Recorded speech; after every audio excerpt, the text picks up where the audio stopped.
This is assignment 2.2, steady state exercise. So what is steady state exercise? Steady state exercise is during a performance you maintain the same heart rate, or at least keep it similar throughout. A good example of this would simply be jogging on a treadmill. This is due to being able to pace yourself on the treadmill, so keeping yourself going at the same sort of speed for 20 to 30 minutes. Many people think that to perform steady state exercise you have to perform the same exercise, but this isn't the case. You just need to keep it roughly the same intensity to keep the heart rate the same. During this period, oxygen consumption can reach a point where it plateaus due to oxygen consumption meeting the demand of oxygen. So when you exercise, you produce CO2, which is poisonous to your body, so obviously you don't want that in your system. So in order to get rid of it, you get oxygen in, which is why your breathing rate, your breathing depth also goes up, just to get more into your system. This is what steady state exercise looks like to do with oxygen consumption.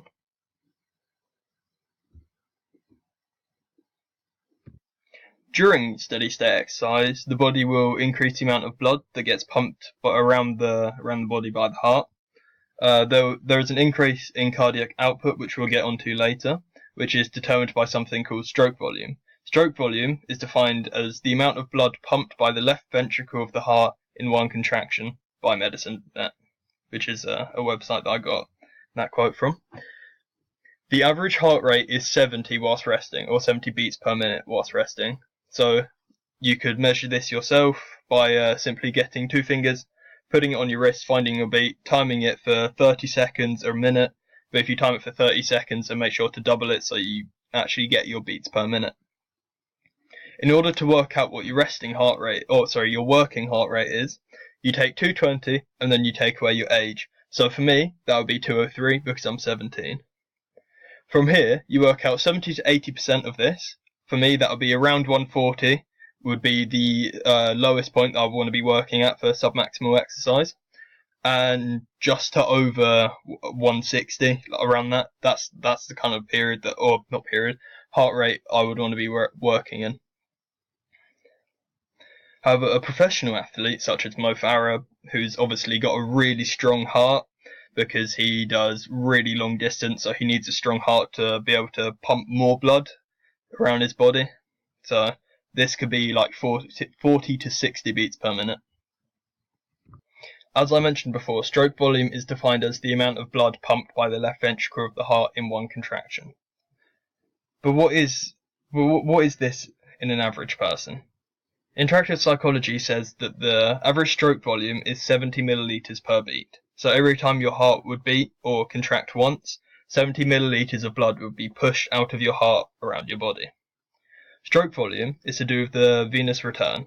Venous return is also all about blood that has been delivered or has delivered oxygen to where it needs to be, so the working muscles, and then it is returning to the heart through the veins and through that system.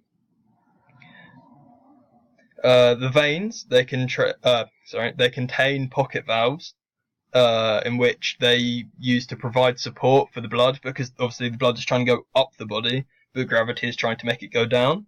So it would just go through these valves, and then the valves would close so it couldn't go back and cause backflow. There are lots of factors that affect venous return, of course, not just these pocket valves. There's the respiratory pump, muscles, and gravity, as I mentioned before. How is this affected by steady state exercise? Because of muscle contractions during steady state exercise, venous return is supported. Because your skeletal muscles are surrounding the veins, when they contract, it kind of squeezes the veins, which help push the blood up through your system to get obviously back to your heart, to then be pumped back to your lungs, to then be pumped to your working muscles again.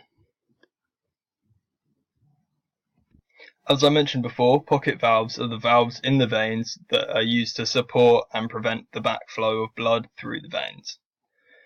As I also mentioned before, this helped counter gravity, because otherwise the gravity would just go straight back down your veins instead of going up into your heart, and this could clog them. It could turn really bad if you just leave it. It's also why in some older people you might see like quite big veins. They might look quite bulky. This is because the valves have worn away and they've been damaged, so they don't really do their job properly. They don't catch the blood when it's trying to go back down the veins. The muscle pump is, like I said before, this is where the skeletal muscles are surrounding the veins.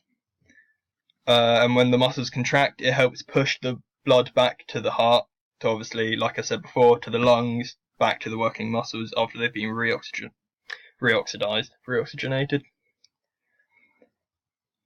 The respiratory pump is where, during exercise, breathing becomes deeper and faster. This causes the pressure to change in the thorax and abdomen, squeezing large veins, which helps push blood back to the heart, once again, to go back to the lungs, to get oxygenated, to go back to the working muscles, and then it just keeps going around in that cycle.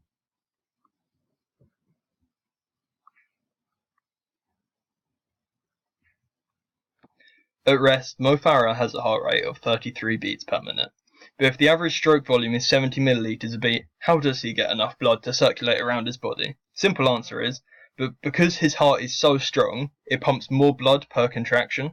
So instead of pumping 70 milliliters, it will pump 110, so therefore he still gets enough blood around his body, but his heart doesn't need to beat, say, 70 beats per minute, 75 beats per minute, like the average one is, or average heart rate.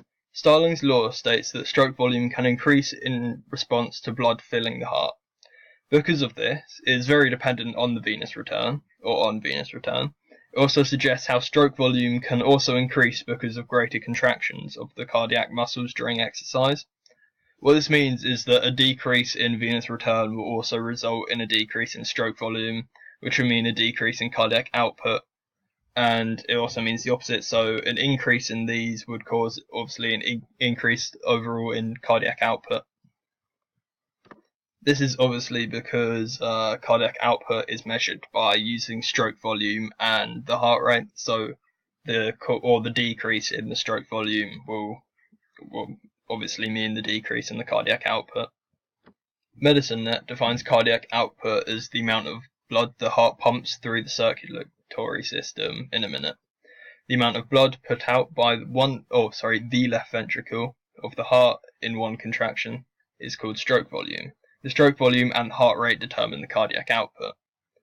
The average cardiac output at rest is around 5 litres in a minute, which is 5 litres of blood being pumped around your heart in a minute. According to Livestrong, an elite athlete such as Mo Farah could have up to 35 litres per minute during steady state exercise, obviously not whilst resting because that would be way too high. During steady state exercise, the amount of blood pumped around your body will increase, obviously, because your heart rate will go up,